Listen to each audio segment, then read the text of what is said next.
bir yolun başında tutup elinden, deyirdim bu ömür sənə bağlıdır.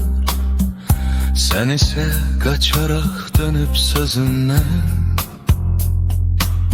İndi bu yüreğim yara dağlıdır.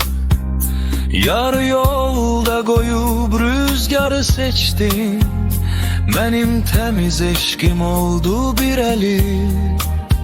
Sen benim ruhumdan süzülüp geçtin, İndi o menliğin daha men değil.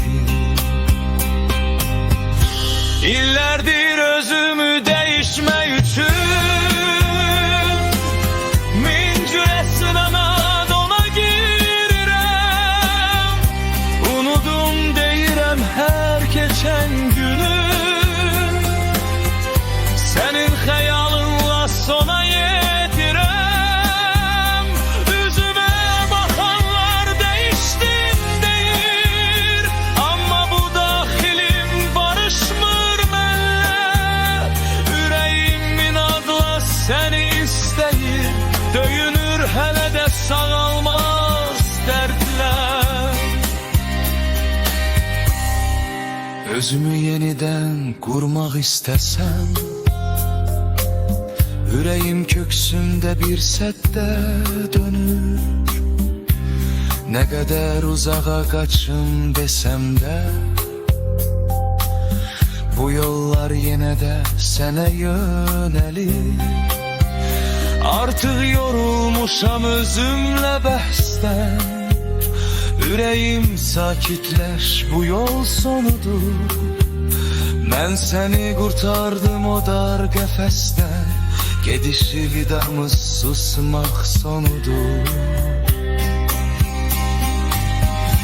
İllerdir özümü değişme üçün, min cüre sınağa dona girirem. Unudum deyirem her geçen günü, senin hayalınla sona yetirem. Üzüme bakanlar değiştin deyir, ama bu dahilim barışmır benle. Yüreğimin adla seni isteyir, döyünür hele de sağalmaz dertler. İllerdir özümü değişme üçün,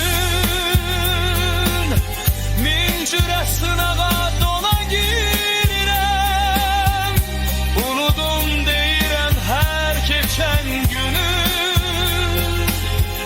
senin hayalınla sona yetirem. Üzüme bakanlar değiştin deyir, ama bu dahilim barışmır benle.